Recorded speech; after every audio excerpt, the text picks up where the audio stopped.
Welcome to Total Apex Sports. This is the fourth and goal. I'm here with our guest Cody, the Chicago Bears beat writer, and we have Chance, our social media director and fantasy slash sports writer. But yeah, we want to talk about previewing week four. But I mean, off the top, we already have a decent amount of injuries going on. With Joe Mixon, he might miss another week. All the Niners guys. Um, at tight end we have Evan Ingram and Trey McBride potentially missing as well. But Cody, you want to update us on your current fantasy team going on? Yeah, I mean, it's like the old adage, like nobody cares about your fantasy team, right? But there is something to talk about with mine. Okay, so I have a team. It's a 14-team league, right? It's really deep. It's a keeper league where we start three wide receivers. So here's a list of players that I've had out or questionable for the past 2 weeks. Chris Godwin just popped up yesterday with a neck injury, questionable. Alvin Kamara, hip pointer, and a rib injury, questionable. Trey McBride, concussion protocol. A.J. Brown has been out for 2 weeks in a row, hamstring injury. Keenan Allen, been out 2 weeks in a row with a heel injury. Austin Eckler, out, concussion protocol. So I'm literally in a 14-team league. I'm in first place, 3-0. I am leading by over about 40 points in for most points scored. And I'm rolling out a roster this week of Brandon Cooks, Jalen Naylor, and Dontavian Wicks as my starting wideouts. My running backs are Rico Dowdle and Emmanuel Wilson. I got to roll Noah Fant at tight end, and I got Jamison Williams in my flex, thankfully. Yeah. So it's worth talking about with all these injuries, and there's a few more coming down the pipe that you just touched on with Tank Dell not practicing, Mixon not practicing again. Like, what are some players that fantasy owners in dire straits can reach for? Yeah. So that's a very good question because I think like all fantasy managers right now are dealing with this, but I mean your team just it's not looking great. I think some of the questionable stuff I think that they're gonna play. It's just like to what they're just gonna play through the pain basically.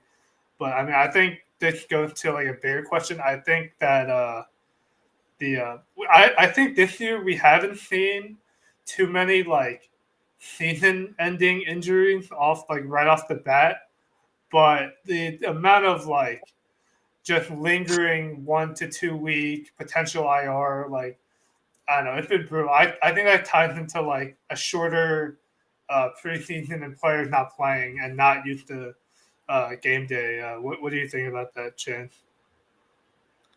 Yeah, I think this NFL season has been different than any other season in recent memory and really ever with how different it is. I mean, some of our MVP candidates are Baker Mayfield, Sam Darnold, and just looking at that from that aspect, you're like, what is going on?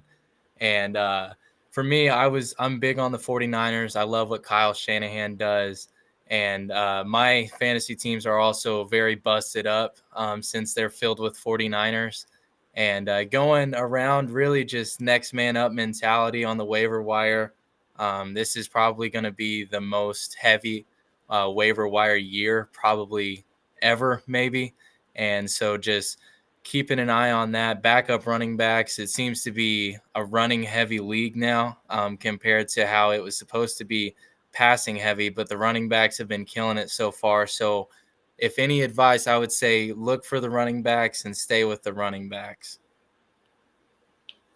Right. Yeah. I think like even stashing like a backup or like a backup backup at this point it's not Exactly. the worst idea to have. But yeah, that could segue right into what happened with the Bucs. I know they said earlier this week that Bucky will likely get an increased workload, but he was already not practicing with I think a hamstring injury that was like lingering a little bit.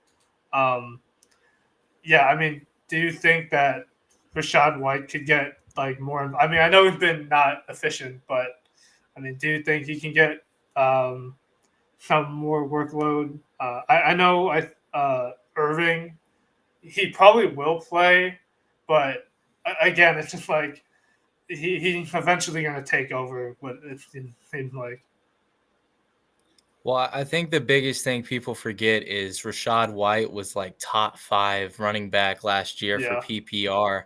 And I think this year getting off, he had a decent game starting week 1. And I think the injury is kind of plagued over.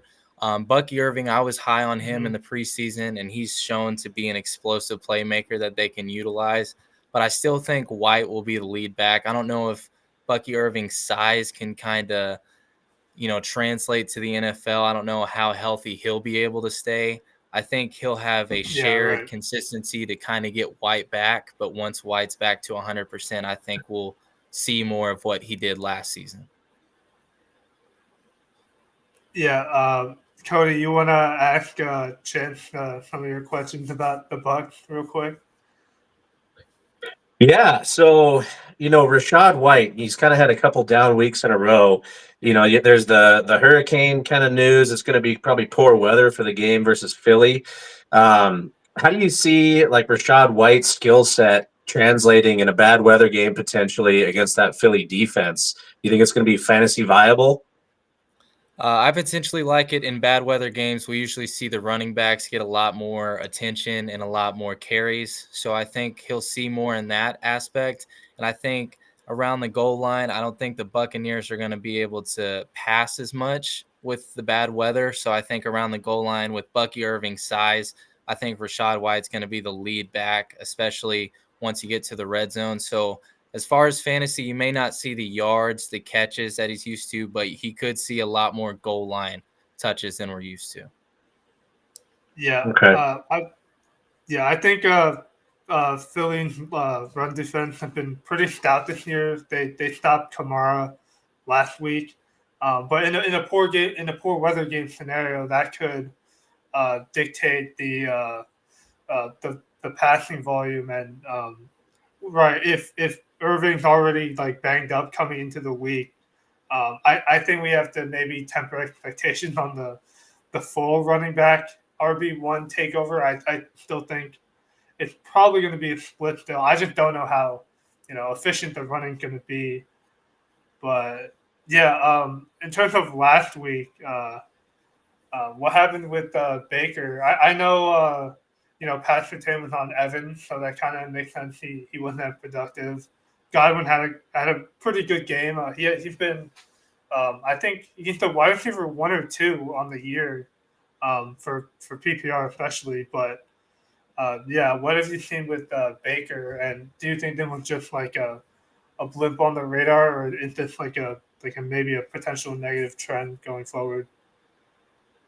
Well, this may be biased because I'm a Bucs fan and we Yeah. just got blown out by them. But I was high on the Broncos and high on Bo Nix to start the season. Okay. And I think they may have just gotten a slow start. They may actually be somebody to look at. But as far as the Buccaneers last week, Baker didn't play as good as he did the first couple of weeks. We were talking about how maybe he was the best quarterback in the league up to last week. And he was making a lot of throws. He was getting pressured and getting a lot of coverage sacks really by Surtain and the rest of the Broncos secondary. I think it was just probably a bad matchup and a little bit of underestimating what the Broncos were going to give them, especially in I believe it was their home opener. If not, it's still an early game and a big test for the Buccaneers. Yeah, I think their defense was specifically like banged up into this game. They didn't have Vita Vea. I don't think they had Winfield either at safety. Yes, Um, he was out. the Yeah, both of yeah them were out. yeah, and same kind of with the offensive line. I think I thought maybe like 1 or 2 offensive line might have been out, but either way, I think they could. The thing is like if they want to I if they want to get back into the game against like the Eagles, I think the rushing efficiency just has to be better. Like, I don't know what different thing they can do on offense for that, but I guess the one benefit is that Jalen Hurts has been very turnover heavy. this year, but at the same time, they're gonna have Saquon Barkley, and he should do pretty well against the Bucs defense. I would assume. Chance, I got a question for you. So what's going on with Mike Evans down there in Tampa? You got Chris Godwin, who's the number 3 scoring wide receiver in PPR so far this year. I was super high on him coming into this year, moving back into the slot, kind of back into that role he had with Tom Brady as his quarterback. It's a little shocking that he's performed as well as he has. But what's even more shocking to me is the pure absence of Mike Evans so far. What do you got on that? Well, I think over the offseason, McMillan, a rookie, made a big leap, and he's been a big presence in the passing game so far. I don't think anyone expected Godwin to do as much as he has. I think up until last week, he was the number 1 fantasy wide receiver. Yeah. I think it's just been some hard matchups so far for the Bucs, and as Mike Evans last week, I mean, he had to go up against Patrick Surtain the entire game. I expect more from him. I mean, he is the guy who's had 1,000 yards in every season of his career, so I'm expecting him to get back on it. But as of right now, the chemistry looks off between him and Mayfield, and it isn't what we were expected to see this season from that duo. Would you consider Mike Evans a buy low trade candidate with that stance? I think if you start off slow, like if you're looking at a 1-2, 0-3 record right now, I think it is somebody that you probably need to trade. He has a lot of name value. I expect him to do better coming up, but as of right now, I think there's a lot of wide receivers you could probably get with lower name value in return for that. So yes, I would say possibly hit him on the trade market, as well as, some of the Bucs. You could sell Chris Godwin high right now, and Rachaad White, Bucky Irving. Who knows what their fantasy value will be, but may be worth the risk right now. So you'd buy Mike Evans cheap if you could get him right now. In my opinion, yes, I would buy Mike Evans. I think his turn's right around the corner. I think Godwin's finally going to draw defensive attention, which will, again, open up Mike Evans and have him do what he had done with Brady and then Baker last year. Okay, and on that note, another guy I was looking at for an injury fill-in at tight end because I lost McBride to concussion. I was trying to decide between Cade Otton and Noah Fant. So do you think if Godwin starts getting a little bit more attention out of the slot, do you think that's going to open up anything for Godwin as well? Or sorry, for Cade Otton as well? I usually love Baker's tight ends. He had Mark Andrews in Oklahoma, so that might have, instilled in him that, the tight end's always going to be a good safety blanket to go to. But this year, he, like Njoku in the past, and Otton really even last season had done a lot. But this season, he started slow, and I think it's probably because he's kind of been taken out of the playbook. It looks like he's more, set to block on most plays or running routes that aren't necessarily going to be the first look. So as far as Cade Otton and Noah Fant, I would be more comfortable going with Noah Fant as far as going forward, but unless a big injury happens on the Buccaneers offense. I think weather might dictate that for sure, because if the passing volume is going to be just like not as much as before, then yeah, I'm not sure.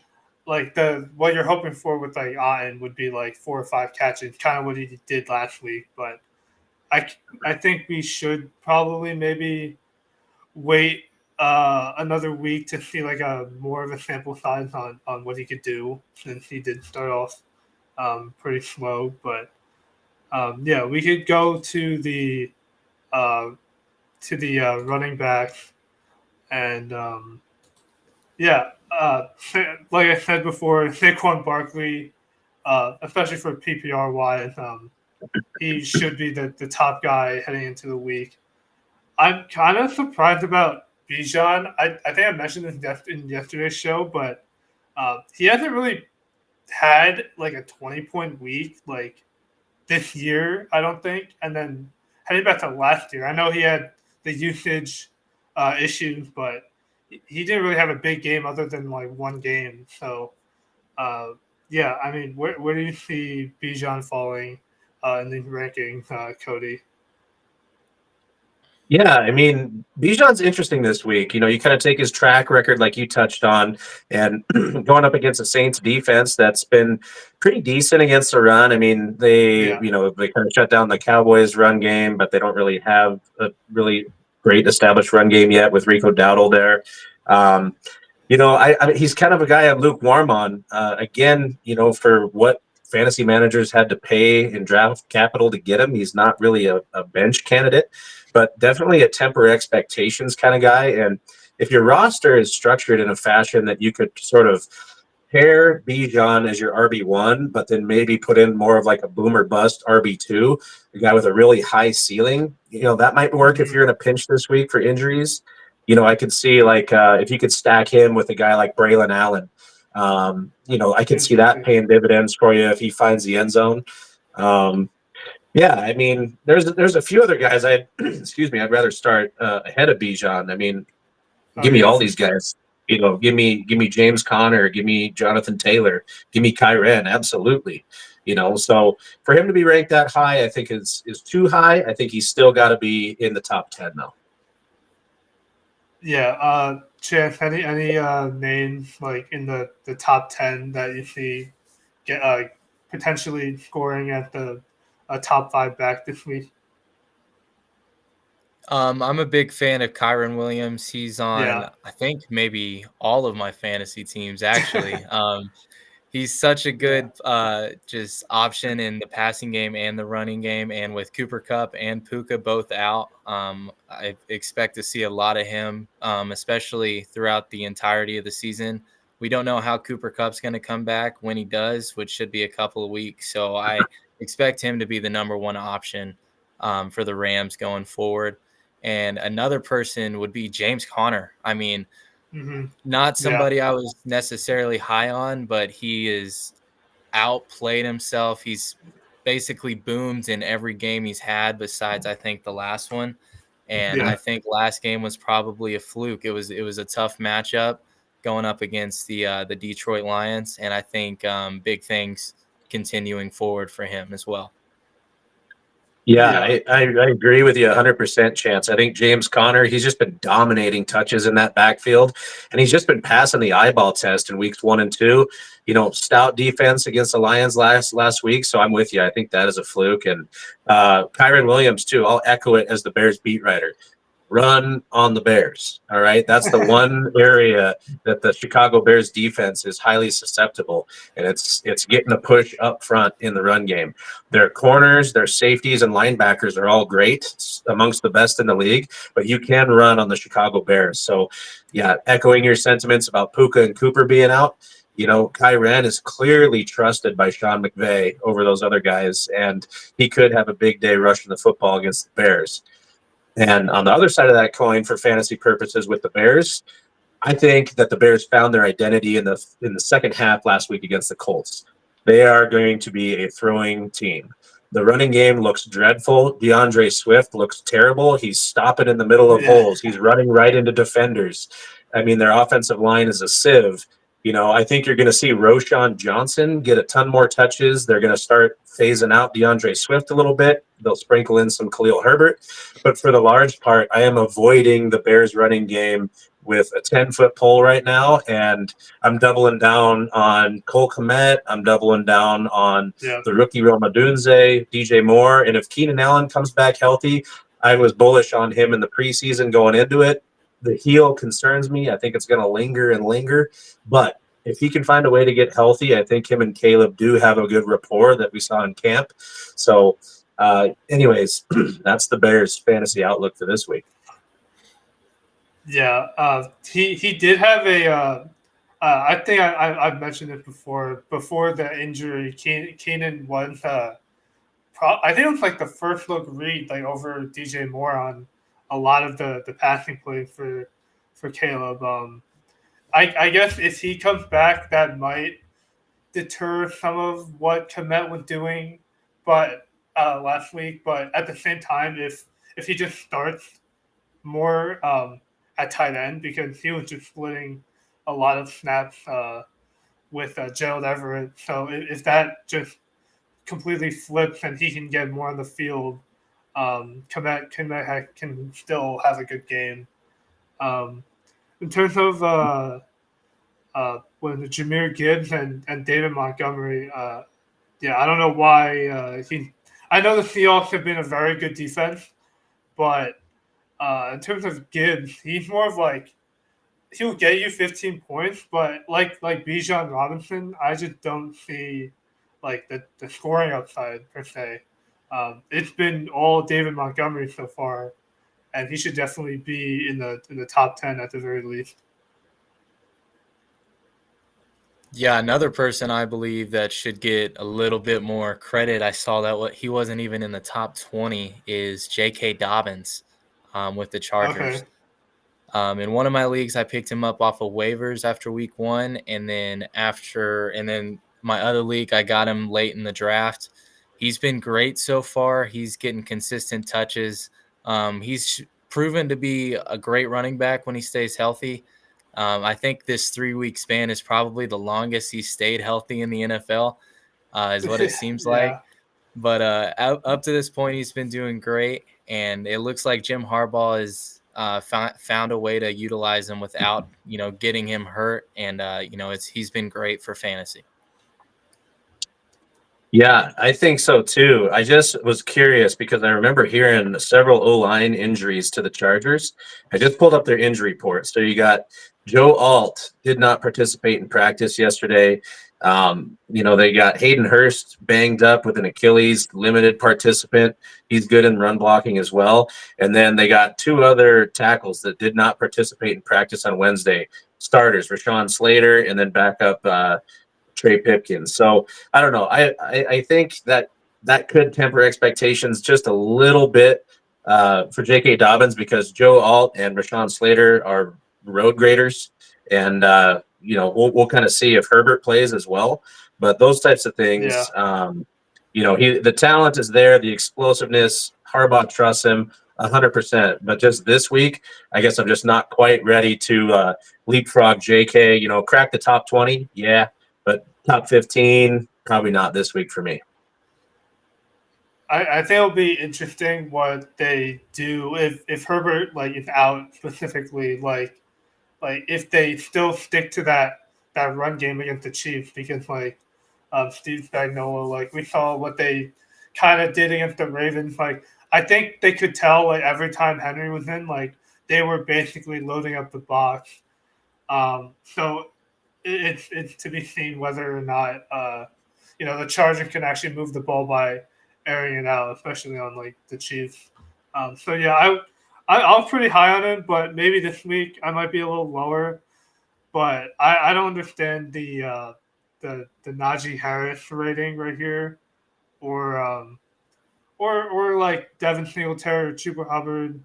Um, yeah, some of these guys, I think they have a very safe role and they have pretty decent matchups. Like the Colts, you could run on them before the Bears game, and for the Bengals and Panthers, their run defense got exposed basically throughout the game last week. So yeah, I can see one of those guys showing up for sure. Any I yeah. Yeah, I was going to say, since we got a football game tonight, the Yeah, Cowboys and the Giants, a guy I kind of like a little bit, maybe in daily because he's kind of cheap, is Devin Singletary. So the yeah, I like Cowboys him too. defense ain't what it was, right? Just a year ago. So I mean, Alvin Kamara just tore up the Cowboys, right? And Alvin Yeah, Kamara is an amazing player, but he's not 4 or 5 years ago Alvin Kamara. And look what Derrick Henry just did. And it's yeah, Derrick Henry's Derrick Henry, but I mean, they just two teams, 2 games in a row ran all over the Cowboys. So, with all the attention that Malik Neighbors gets, I could see, Devin Singletary having a sneaky nice night against a susceptible Dallas defense tonight. 100%. I totally agree with that. The Cowboys have been subpar up to this point, really on both sides of the ball. Yeah. But yeah, especially in the run defense. Yeah. Speaking to the game tonight, I actually think that CeeDee Lamb could be in for a bounce back week this week. I know they have him ranked 1, but considering his kind of like down performances from where you drafted them, I think Lamb could get on one tonight against the Giants. But yeah, like I think Chase, like we saw from Monday night, like he got back with Burrow, and he was solid. Um, Rasheed Rice will probably have another big game. I think the lock of the week. I actually wrote this today, but if Marvin Harrison plays again, the Commanders' defense has been the worst in the NFL against wide receivers. He should, and especially with no McBride. I mean, who's Kyler going to go throw to? He should be a lock for potentially a top 5 finish. Yeah, 100,000,000%. I'm super fascinated with this game this week. It's like Yeah, the Cliff Kingsbury revenge game, and all the storylines of it. But it's Jaden Daniels, going back to Arizona where he played in Arizona State and all this stuff before he went to LSU. So lots of fun storylines and just two teams that really can't play awesome defense. And so for fantasy purposes, you want to exploit every matchup you can. And yeah, if Trey McBride doesn't go, I mean, look for, Greg Dortch to maybe have a little bit of fill in there. I know Kyler does like to look his way. But yeah, if Harrison goes, man, he's going to go high. yeah. And for the most part, like you're starting your top guys. I mean, I think Nico Collins against the Jaguars is also in a smash spot, and CJ Stroud this year has kind of been not as great. Like he hasn't put up the 300-yard performances, but even when the Texans were down against the Vikings by a lot, they were still trying to find Nico Collins the ball. Like I think he had like 4 end zone targets on one drive. They were just trying to force feed him, and yeah, he should bounce back a little bit from his performance last week. Yeah, we have Godwin also. He should probably still be the top target. I think the Eagles are very susceptible against the slot receiver compared to their rookies on the outside. But yeah, Cody, who do you see at receiver who can have a bounce back week or who could fall potentially in the rankings? Yeah, I'll start that with a question for Chance. So, at the beginning of the show, you had said that you've been real heavy on drafting 49ers this year. And Brandon Ayuk is a player that I have some shares of. And I think fantasy managers everywhere are wondering, like, when is he going to do something? Because most people, even with the holdout, had to take him pretty high, a lot higher than he went last year, that's for sure. So, what's your stance on Brandon Ayuk matchup against the Patriots this week? You can throw on the Patriots. Do you think it's going to be this week? If any week, it needs to be this week. It was supposed to happen last week with how many 49ers were out.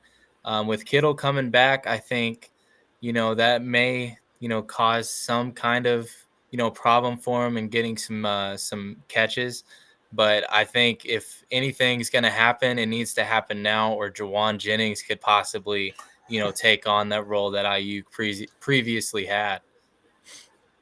Yeah, it's interesting. It's almost like you can sort of see the thread of the narrative that the 49ers front office was taking all summer with not budging on what they were going to pay Ayuk.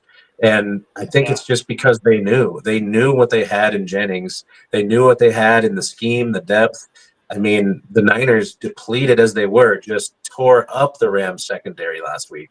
And so that's another reason I'm kind of high on Bears receivers this week.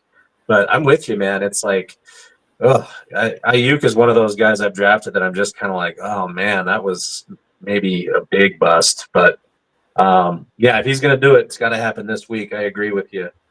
As far as a guy, Andrew, what you said about that I see issues with the rankings. I don't know how we can have Tyreek Hill as not a top 20 Yeah, receiver. yeah, I just like I totally get it. Tim Boyle, right? Like I understand, but they've had one game without Tua and it was terrible. And you can't expect everybody to think that they're not going to address that this week. They're not going to find ways to manufacture touches for the cheetah.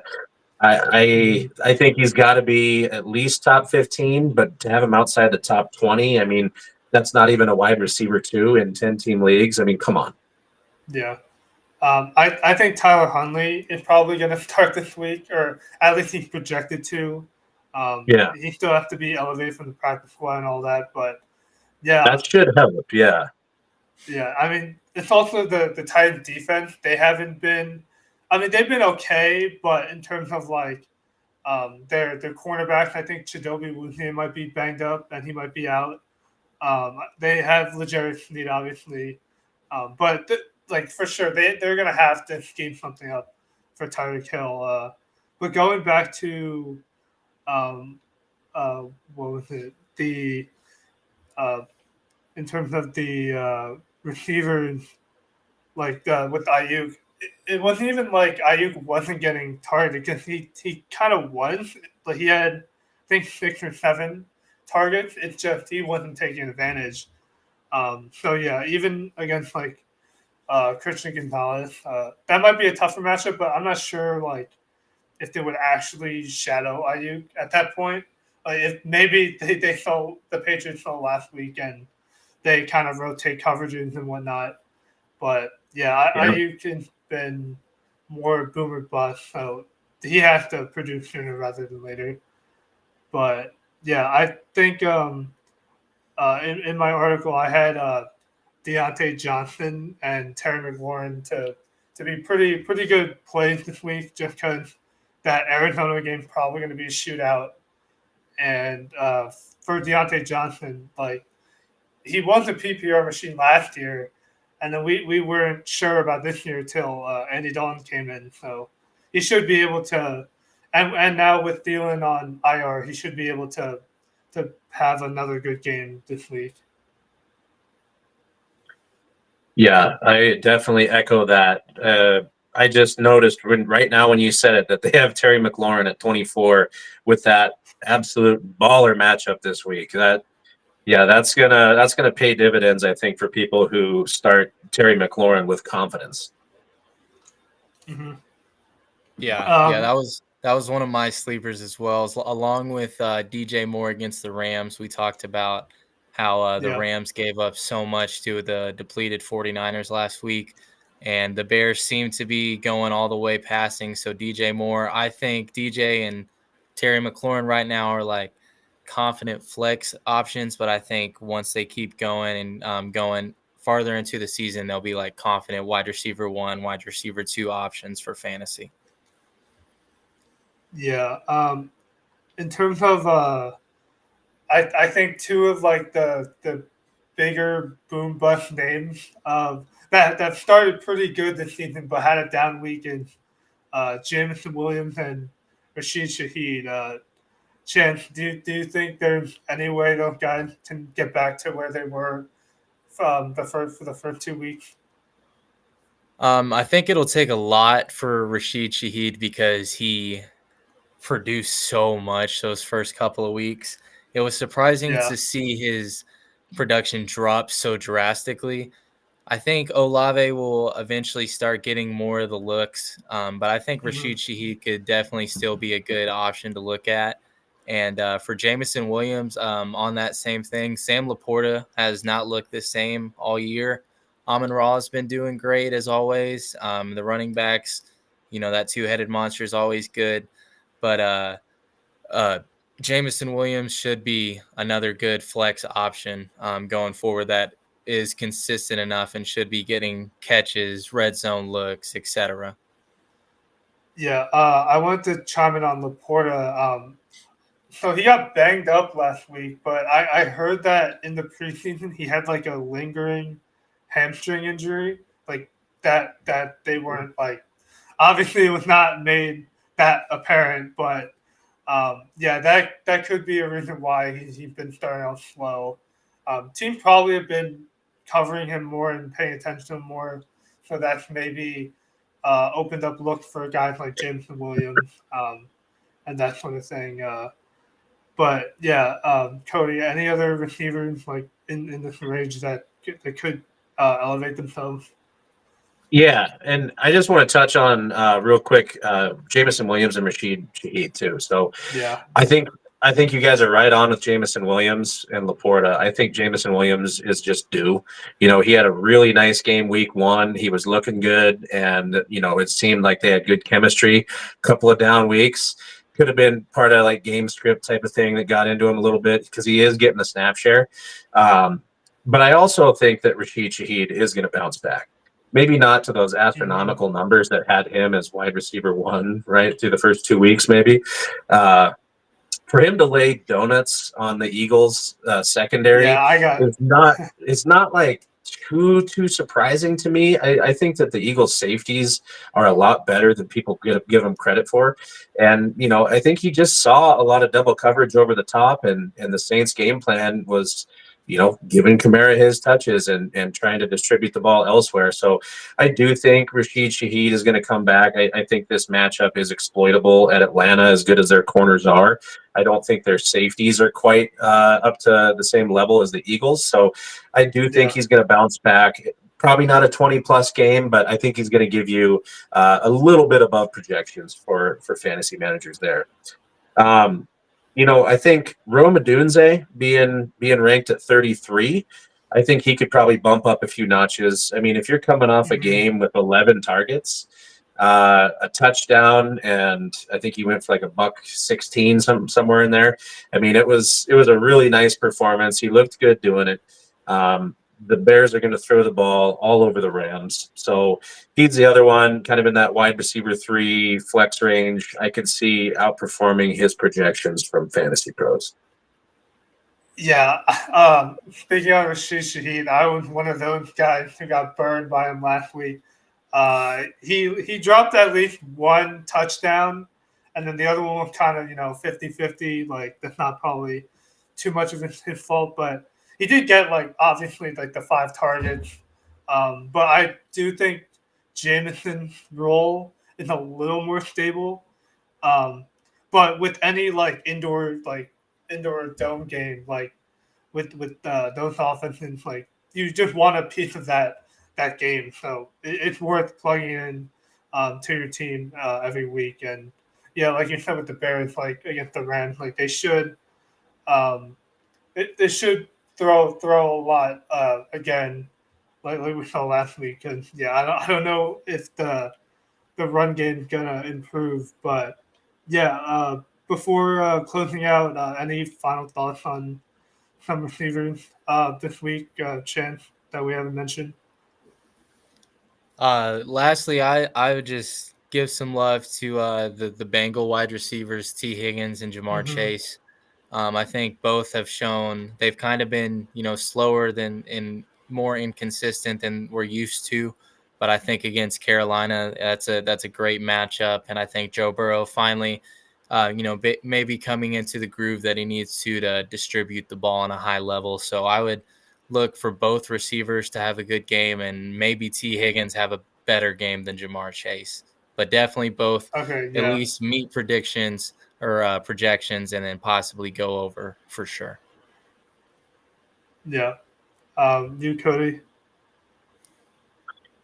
Yeah, I mean, I want to see a game from Drake London, man. I mean, I think he's pretty accurately ranked on Fantasy Pros at number 19. I mean, he's a wide receiver 2 at best right now, and he was not drafted as such for most leagues. So I want to see Kirk Cousins, get a little bit sharper with his distribution of the football. And I want to see that Falcons offense really kind of blossom. They have not really had any high scoring games yet. It's coming.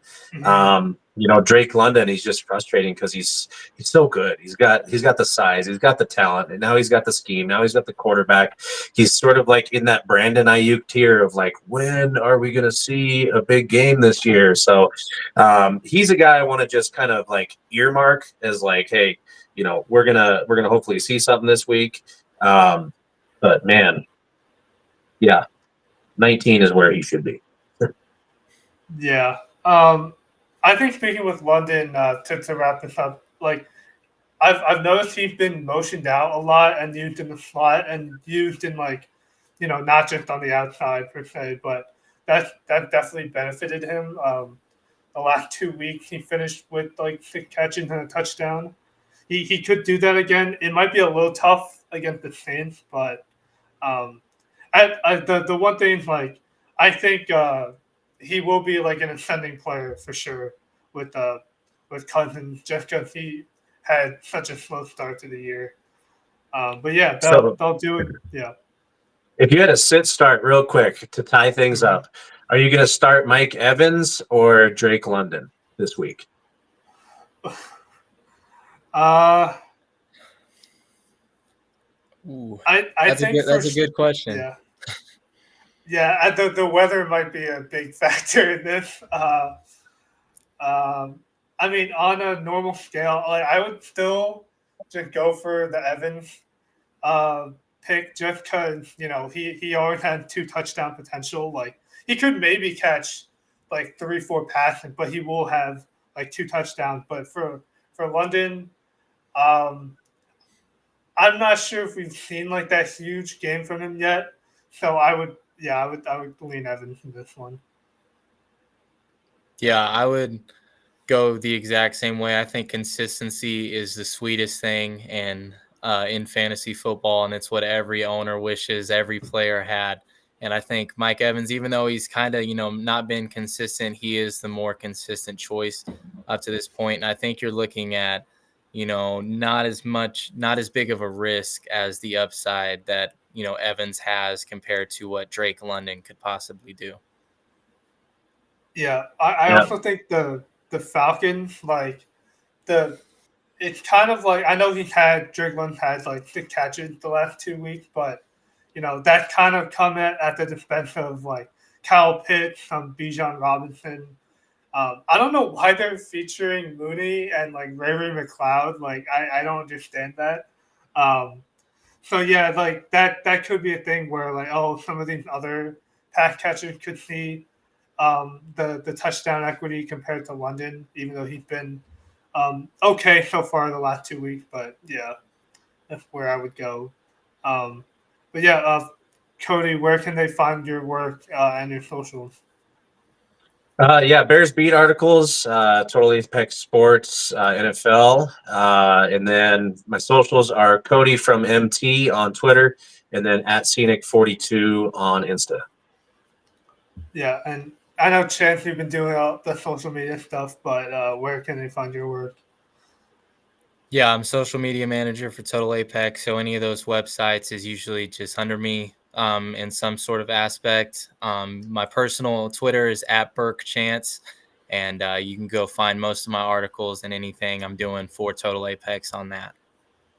Yeah, follow Total Sports, fantasy, entertainment, and gaming. But yeah, hopefully we'll have